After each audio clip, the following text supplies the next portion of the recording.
অনেকে বলেছেন, আমি যে কথাটি বলবো, দীর্ঘ এই 16 বছর অবৈধ শেখ হাসিনা সরকার এবং তার দোসররা এই বাংলাদেশকে নিজেদের বাপ-দাদার সম্পত্তি মনে করে এই গোটা দেশকে গিলে খেয়েছিল। আর এই গিলে খাওয়ার জন্যই তারা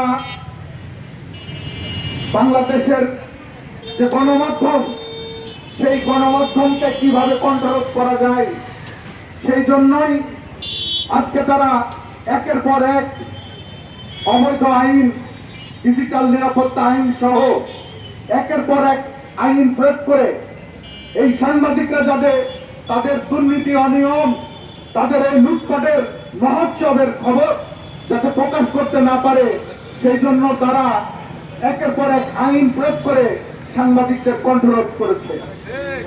আর যে সমস্ত সাংবাদিক, যে সমস্ত সংবাদপত্র যারা তাদের এই দুর্নীতি, অনিয়ম, লুটপাটের কথা মিডিয়ায় তুলে ধরার চেষ্টা করেছে, তাদেরই পরিণতি হয়েছে সাগর রুনির মতো, রুবেলের মতো। আমরা একটি কথা বলতে চাই, আজকে আপনারা দেখেছেন গতকাল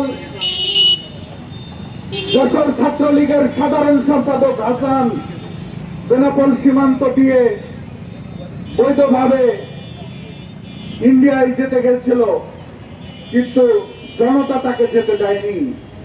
আপনারা জানেন আওয়ামী লীগ সরকারের যে আজকে যে বিচার যন্ত্র, আজকে যে সর্বোচ্চ আদালত, সেই হাইকোর্ট, সুপ্রিম কোর্ট পর্যন্ত তাদের নিয়ন্ত্রণে ছিল, তাদের দোষর, তাদের আজ্ঞাবহর হিসাবে কাজ করেছে।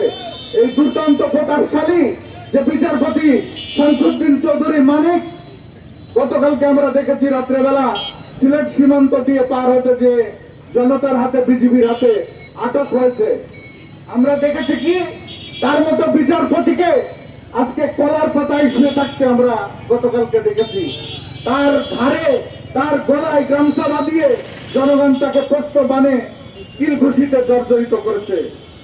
আমরা তাৎক্ষণিক ভাবে বলতে চাই, হাসিনা তুমি যেখানেই থাকো তোমার রক্ষা নেই। তোমার দোসররা বাংলাদেশ কেন, পৃথিবীর যে প্রান্তে থাকুক তোমার রক্ষা নেই। আজকে এই হাসিনা সহ তার মন্ত্রী পরিষদ, তার এমপি, তার নেতা কর্মীরা বাংলাদেশকে যেভাবে লুণ্ঠন করেছে, যেভাবে ধর্ষণ করেছে, বাংলার মাটিতে একটি নেতা কর্মীর ক্ষমা নেই। বাংলার মানুষ অবশ্যই তাদের বিচার করবে। আমরা বলতে চাই, যেখানেই তোমরা পালিয়ে থাকো এদেশের মানুষ তোমাদেরকে ছাড়বে না।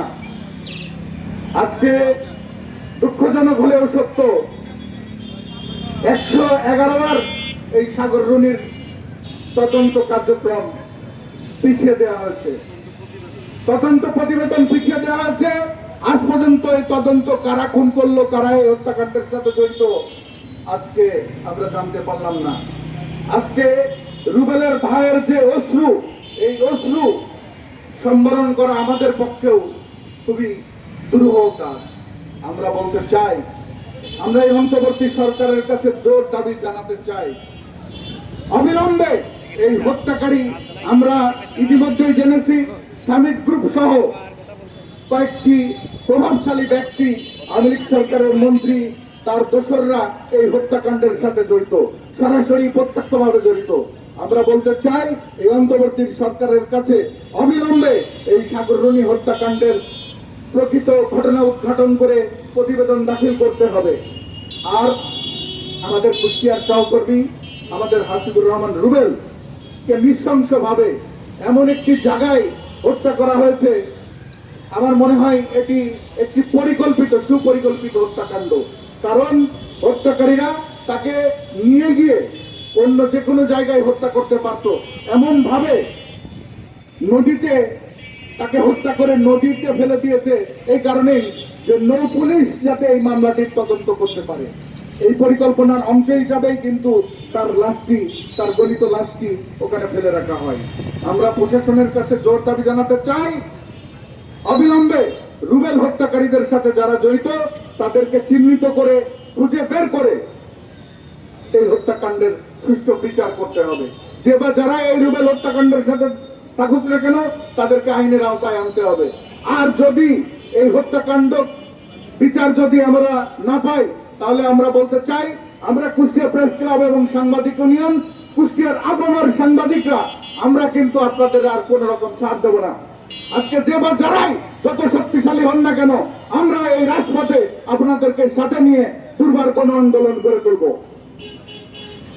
পরিশেষে আমি এই মানববন্ধনে অংশগ্রহণ করার জন্য আজকে যারা অংশগ্রহণ করেছেন সেই সকল সহযোদ্ধাদের আন্তরিক ধন্যবাদ এবং অভিনন্দন জানিয়ে আমি আমার বক্তব্য শেষ করছি।